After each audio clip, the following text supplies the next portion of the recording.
वक्रतुंड महाकाय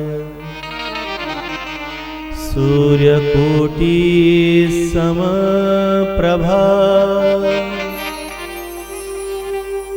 निर्विघ्नं कुरु मे देव सर्वकार्येषु सर्वदा।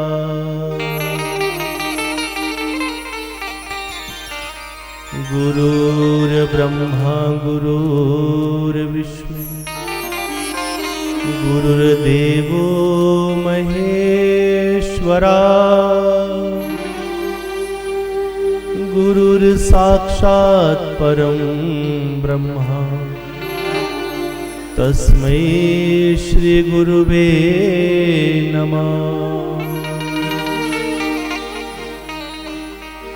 अज्ञानतिमिरान्धस्य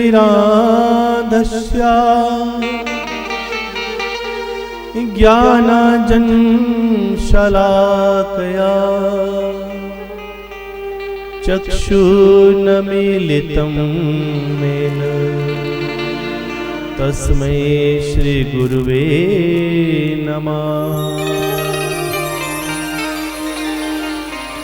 ॐ यं प्रव्रजन्तं मनोपेतं पेतकृत्यं द्वैपायनो विरहगात्र आजुहाव पुत्रेति तन्मयतया तरवो अभिनिदुस्तं सर्वभूतहृदयं मुनिमानतोऽस्मि।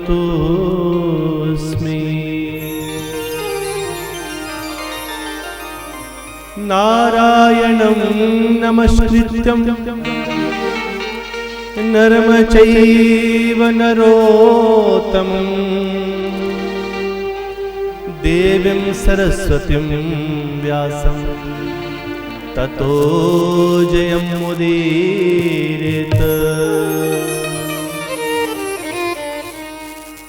सरस्वती महाभागे विद्ये कमललोचने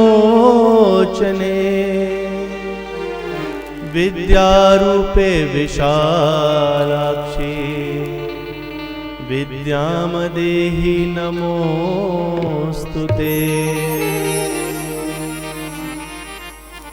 ॐ कृष्णं नारायणं वन्दे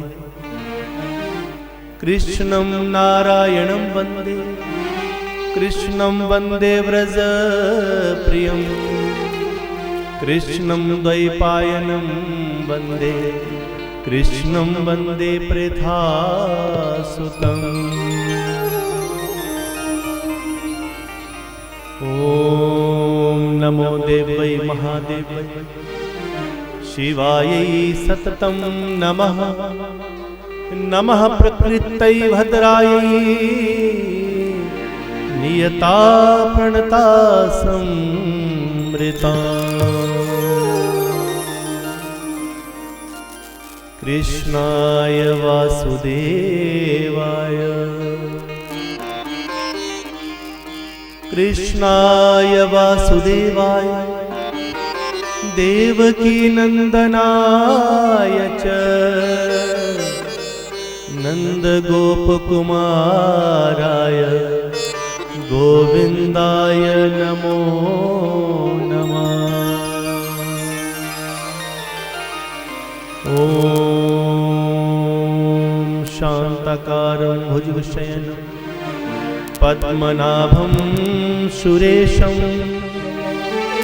विश्वधारं गगनसदृशं मेघवर्णं शुभांगं लक्ष्मीकान्तं कमलनयनं लक्ष्मीकान्तं कमलनयनं योगिभिर्ध्यानगम्यं वन्दे विष्णु भवभयहरं सर्वलोकैर्नमस्कृतम्।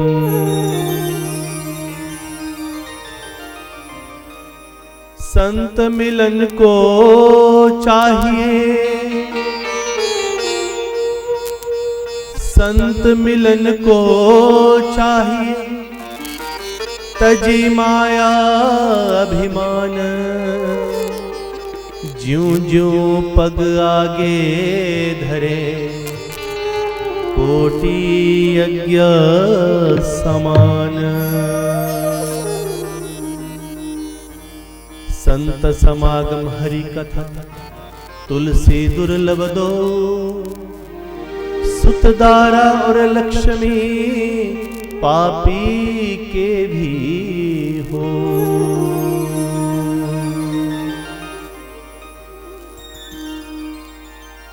परम परात्पर, परम अखिलेश्वर, कोटि ब्रह्मांड नायक, ज्योत निरंजन, अलख निरंजन, साकार होकर भी निराकार, सगुण होकर भी निर्गुण, ऐसे पूर्ण परमात्मा भगवान श्री हरि नारायण जी के परम पवित्र पवित्रमयी इस अगाध कथा, इस पवित्र सत्संग में, जहां पर भगवान श्री हरि नारायण जी के महा अवतार भगवान श्री कृष्ण जी का बांगमय स्वरूप आज हम सब के सामने यहां पर इस पवित्र प्रांगण में विराजमान हुआ है, उनके इस बांगमय स्वरूप को बारंबार कोटि कोटि प्रणाम करते हैं। और आज की इस भव्य कथा सत्संग में उपस्थित आप समस्त पुण्य आत्माओं को, जो भी दृश्य एवं अदृश्य रूप से इस कथा का रसास्वादन कर रही हैं, आपके श्री चरणों में भी बारंबार इस व्यासपीठ से प्रणाम करते हैं।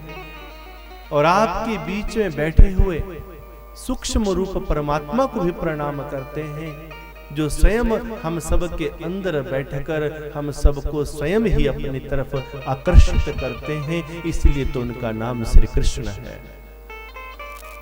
जो हमारा आकर्षण कर दे, जो हमारी इंद्रियों को आकर्षित कर देते हैं, उनका ही नाम तो श्री कृष्ण है। श्री कृष्ण गोविंद हरे मुरारे, हे नाथ नारायण वासुदेव। श्री कृष्ण जो हमारी इंद्रियों का आकर्षण कर देते हैं, जो हमारे चित्त की चोरी कर देते हैं। श्री कृष्ण गोविंद, गो का अर्थ इंद्रियों से लिया है, जो इंद्रियों के विजेता हैं। हरे, जो सारे के सारे दुखों का हरण कर देते हैं। श्री कृष्ण गोविंद हरे मुरारे, जो मुर नामक राक्षस का नाश करते हैं। एक मुर नामक राक्षस संसार में विद्यमान रहता है, और एक वही राक्षस हमारा ये पापी मन है, जो हमें पल पल भगवान से दूर करता है। मुर नामक राक्षस के नाश करने वाले वो मुरारी। श्री कृष्ण गोविंद हरे मुरारी, हे नाथ, हे मेरे स्वामी नारायण। नारायण, ना से नाश करते हैं जो शत्रु का, र से रखते हैं जो अपने प्रण को, य से यत्र तत्र सर्वत्र, और न से प्रणव बिंदु के मध्य में जो विद्यमान है। श्री कृष्ण गोविंद हरे मुरारे, हे नाथ नारायण वसुदेव। प्राणों के जो देव हैं, प्राणों के जो देवता हैं, ऐसे भगवान श्री कृष्ण जी के पावन श्री चरणारविंद में और उनके सबांगमय स्वरूप को देखकर बारंबार प्रणाम करते हुए आज की इस पवित्र कथा का, इस पवित्र आख्यान का आरंभ करते हैं। आज ये कथा एक परम पवित्र पुण्य क्षेत्र नैमिषारण्य में आरंभ हुई है, जहां पर एक 20 वर्ष के बाल संत श्री महाभाग सूत जी इस कथा का रसास्वादन आरंभ, और शौनक आदि 88,000 ऋषि इस कथा का आनंद प्राप्त कर रहे हैं। तो आइए इस धर्म क्षेत्र, इस पुण्य क्षेत्र,